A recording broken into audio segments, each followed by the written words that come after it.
గారు అదే డీవియేషన్ చేయొద్దని చెప్పాలి. మీరు ఇడికొచ్చుడు గారు, డీవియేషన్ చేయకపోతే ఇవన్నీ రావు. డీవియేషన్ చేయకుండా బడ్జెట్ మీద మాట్లాడండి, బడ్జెట్ మీదే మాట్లాడండి.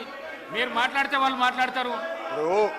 స్పీకర్ సార్, నేను మీ మాట మీద గౌరవం పెట్టి ఏ మంత్రికి కూడా అవకాశం ఇవ్వకుండా గంటన్నర నుంచి నేను మీ మాటలు వింటున్నాను. మీరు డీవియేషన్ కాకండి, బడ్జెట్ పైనే మాట్లాడండి. మీరు బడ్జెట్ పైనే మాట్లాడండి please. Speaker sir, speaker sir, ఆగండి ఆగండి. స్పీకర్ సార్, స్పీకర్ సార్, ఇప్పుడు గంటన్నర అంటున్నారు. గంటన్నరలో ముఖ్యమంత్రి గారు, ఉప ముఖ్యమంత్రి గారు, శ్రీధర్ బాబు గారు, జూపల్లి గారు, కోమటిరెడ్డి గారు, 5 మంత్రులు మనిషికి 3 సార్లు లేస్తే ఇక నేను గంటన్నరలో నేను ఏం మాట్లాడినట్టు? ఈజ్ ఇట్ నాట్ డిస్టర్బెన్స్ అధ్యక్ష? ఒకటి. రెండవది అధ్యక్ష, ఇప్పుడు నేను కోమటిరెడ్డి గారికి ఘాటుగా సమాధానం చెప్పగలుగుతా, కానీ నా బాధ ఏంటంటే ఇట్ విల్ డీవియేట్. ఆయనకేమో హాఫ్ నాలెడ్జ్. ఇప్పుడు ఆయన ఏం మాట్లాడిండు? Yes, you are half knowledge fellow. Harish Rao garu, I will tell. ఆ మాటను విరమించుకోండి. ఓకే, మీకు ఇబ్బంది ఉంటే తొలగించండి, నాకు అభ్యంతరం లేదు. రైట్ అధ్యక్ష, ఆ పదాన్ని తొలగించండి. సార్, ఆయనకు వారికి హాఫ్ నాలెడ్జ్ కాదు సార్, ఆకారం పెరిగింది చెప్పి అసలు నాలెడ్జ్ లేదని. ఆకారం పెరిగింది, ఆయన నాలెడ్జ్ ఎక్కడ సార్? ఆయన ఒక డమ్మీ మినిస్టర్, ఆయన డమ్మీ అల్లుడు. ఆయనకు హాఫ్ నాలెడ్జ్ కాదు, ఆకారం పెరగానే సరిపోదు, బుద్ధి ఉండాలి. దళితులు ముఖ్యమంత్రి అన్నాడా లేడా? మీ మామ అన్నాడా లేడా? చెప్పు మీ మామ అన్నాడా లేడా?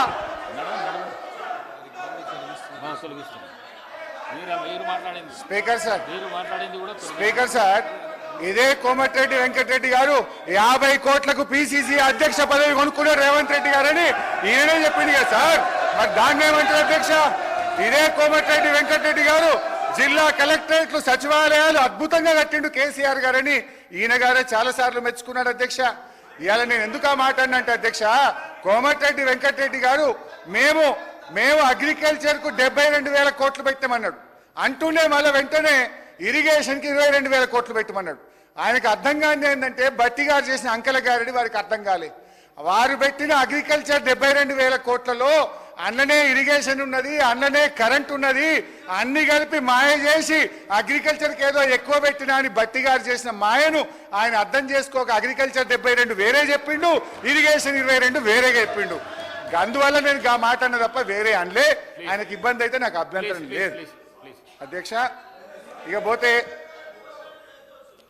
అధ్యక్ష, నేను ఒకటే విషయం గౌరవనీయులు బట్టి గారిని కోరుతా ఉన్నా అధ్యక్ష. ఐ డిమాండ్, మీకు ప్రజల పట్ల ఏమాత్రం ప్రేమ అభిమానాలున్నా, భయభక్తులున్నా, మీరిచ్చిన హామీల మీద ఏమాత్రం గౌరవం ఉన్నా ఒప్పుకోండి. మీకు నీతి నిజాయితీ ఉంటే ఈ బడ్జెట్ ప్రసంగంలో మొదటి వ్యాఖ్యలోనే తెలంగాణ ప్రజలారా మమ్మల్ని క్షమించండి, మేము మాట తప్పినాం, 100 రోజుల్లో 6 గ్యారెంటీలు అమలు చేయలేకపోయినాము అని కన్ఫెషన్ నోట్తో ఉండాల్సి ఉండే అధ్యక్ష. నేను డిమాండ్ చేస్తా ఉన్నా, ఇప్పటికైనా తెలంగాణ ప్రజలకు క్షమాపణ చెప్పండి అని చెప్పి నేను డిమాండ్ చేస్తా ఉన్నా. బీఆర్ఎస్ పార్టీని లక్ష్యంగా చేసుకొని కాదు, ప్రజల్ని లక్ష్యంగా చేసుకొని మీరు మాట్లాడాల్సింది. ప్రజల్ని లక్ష్యంగా చేసుకుంటే ప్రజలు ఇష్టపడతారు, ప్రజలు గమనిస్తున్నారు.